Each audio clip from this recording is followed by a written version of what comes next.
Now, if you want to make a lot more progress and income, here's the key. Don't start the week until you have it finished.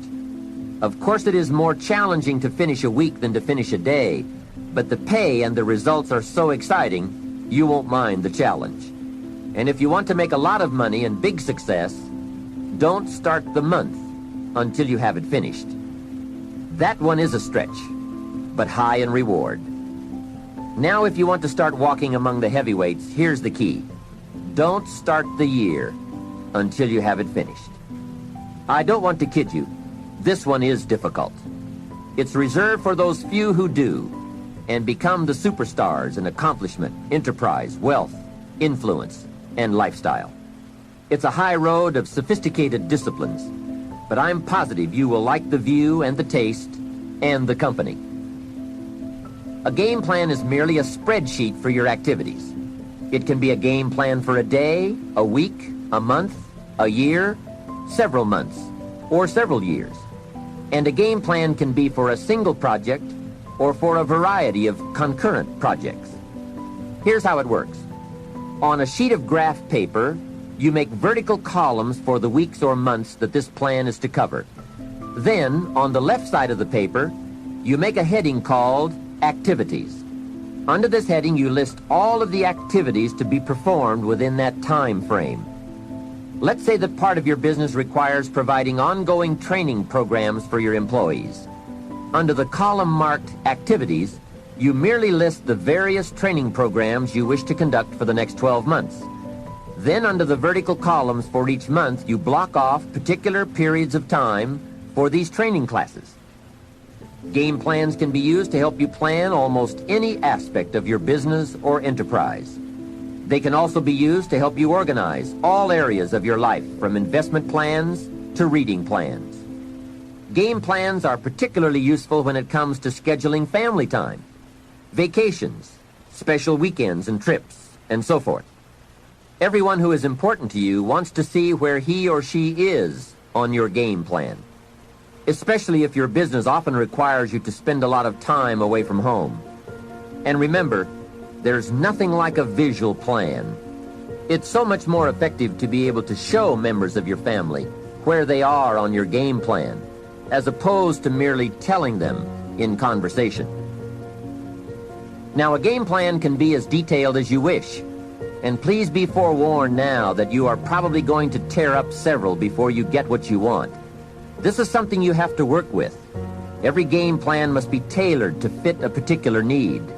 The chart you use for your personal plans may not necessarily be suitable as a chart for your business plans. Success is a doing. You've got to actually do it. Activity is high priority in the life process to try to get maximum benefit out of what we have available. Activity. Now, here's an important question. What is your philosophy about activity? What about hard work? What about long hours? What about full days? If you're doing something, how hard should you go at it? How much time should you put in? Everybody has to develop their philosophy about activity. Just by way of review, let me quote you. Old Testament says, 6 days activity, 1 day rest. That's called philosophy of ratio of activity. What is a good ratio of rest and activity? Old Testament says 6 days of one, 1 day of the other. We've all got to have a philosophy about activity, because your philosophy of activity will affect the rest of your life. Not to think so is naive. You have to have faith in yourself and your ability to figure out what works and what doesn't, what's right and what's wrong. You have to have the inner belief that everything you're doing for a positive outcome in the future. You have to encourage yourself with future successes. Number one way to use self-encouragement: take responsibility for missed opportunities and study your mistakes. Number two, don't get down on yourself. Encourage yourself with your future. Encourage yourself with your goals, your dreams, your ambition, knowing that you've got a plan, knowing that you're taking the right steps, knowing that you're going to do it until. When you miss an opportunity, are unprepared for an opportunity, or suffer a setback while realizing your goals, when you miss out, you need to encourage yourself by immediately getting back into line. There's an old cowboy saying, fall off a horse 7 times, and you're a real cowboy. If you fall off a horse, get right back on. If you fall off track, get right back on. If you fall away from your disciplines, get right back to them. If you fall out of habit, get back into the habit. If you fall off, get back on. If you fall off the horse of habits or disciplines or progress. If you fall off the horse, get back on. It may be hard, it may be a bit frightening, but get back on. Keep your ambition alive and active and well. It is not what you go through that determines where you end up. It's who you listen to. Because I think right now, you are walking through a valley between 2 voices. One is wisdom, one is worry. One is gratitude, one is grumbling. One is blame, one is faith. It's really hard to be truly happy when you're not being yourself. And most of us have no clue who we are. And so a big part of my work, if you've ever been to an event, you know, is to get people to do things spontaneously without thinking, because that's when the real you shows up. That's when the energy comes alive. And when you do that, when you start to connect to your true nature, suddenly there's energy available for you to set a higher standard for what you want in your life. That's what this is really all about. And when I talk about standards, when I talk about, shoulds versus musts, think about your own life. I know there have been areas in your life where some point in time you just shifted and you raised the standard and your life changed. Because whatever people have their identity attached to, they live. We live who we believe we are. That's just how it works. See, there's some good out there for you in the universe that has your name on it. And nobody can get your good. It has your name on it. They can't take your stuff. It's your stuff. So when you know that whatever you're seeking, it's also seeking you, you don't worry. You don't run scared. You don't think somebody's going to take it from you. You listen to your inner voice and you always take the high road. There will be the tendency, the natural inclination to take the low road. You must resist that. Repeat after me, please. I will always take the high road. And do the right thing, no matter what. For people that don't know, if you can just tell us from 07 to 14, like your evolution. I mean, we were just talking in our war room over here, and you were talking about how YouTube was initially, a business tool, and you were doing things that now, internet marketers do today, like 6 years ago. Yeah. I remember you saying that, you're up in the loft at your gym, 100-degree weather, you're like actually coding websites before there were Squarespaces and all that stuff. You were, doing SEO when no one was using that acronym, and like, you're really old school when it comes to that. What was your journey to get where you were in 2014? Well, real quickly, I moved down to Florida as a personal trainer. I worked at a gym, but I wanted my own business. I knew that right away, and I wanted a family, and the two kind of like, they challenge each other. Yin and yang. Right, So I quit my job, and you don't get clients without any leads. And you need a lead source. When you leave the gym, you don't get leads anymore. That's your lead source.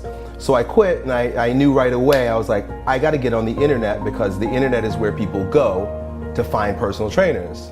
So I dove really deep into internet marketing so that I could fill I didn't have a gym at the time, but I could fill my calendar with clients. And at the same time, when I discovered internet marketing to fill my client load, I realized that there was a whole world out there that I just stumbled upon. So as I trained my clients on my time off, I started creating products, creating email lists, and doing what the internet marketers taught me on the side, and then brought the two together. Every generation tries to arrive at what is a good human being, and the next generation comes and says, that's rubbish, that's not the way we want to be, and they want to be some other way. Just to beat this, the trap of that, and they create a new trap. A new trap looks like freedom because it's a new place. After some time, you know the pain of that, and then you want to create a new one. I'm talking about employing your intelligence without the limitation of your intellect. The human existence is a phenomenal intelligence. See, right now you're here. You can't do it with your thought. You can't conduct your breath with your thought. You can't beat your heart with your thought. You can't make your kidneys and liver work with your thought, can you? They're way beyond your thinking process, isn't it? So I'm saying your thought is useful only for certain aspects of life. The thing is, you're taking it beyond its ambit and making it look stupid. It is not stupid, it's a wonderful process. The significance of being human, one of the significances of being human is we're capable of thought and conscious thought. It's wonderful. But a foot scale is wonderful if you're measuring your height, but not for the ocean. It's a wrong thing, that's all. Nothing wrong with the foot scale, it's very useful. If you're a tailor, it's useful. If you're a mason, it's useful. If for so many things, it's useful. But if you're an oceanographer, don't go with the foot scale, you're going to waste your time and life and come with wrong conclusions. You're trying to use your intellect beyond its ambit, that's all. So, you will end up coming to conclusions. Rather than perceiving, you are arriving at conclusions and thinking that is true. Whatever conclusions you make have nothing to do with reality. You are making conclusions with the limited data of information that you have gathered. It doesn't matter if you've eaten the libraries of the planet. Still, what you have with you compared to what the existence is, what the creation is, it is just a minuscule of knowledge. With this knowledge, you don't try to make a conclusion. It's bound to be wrong. Maybe you earned a PhD in a university, but you cannot know truth like that. You cannot know the nature of existence like that. So the best way is to open a window and simply look. You see at least one dimension of life, the way it is, not the way you think it is. Because the way you think is essentially dependent upon the limited data that you have gathered in your brain.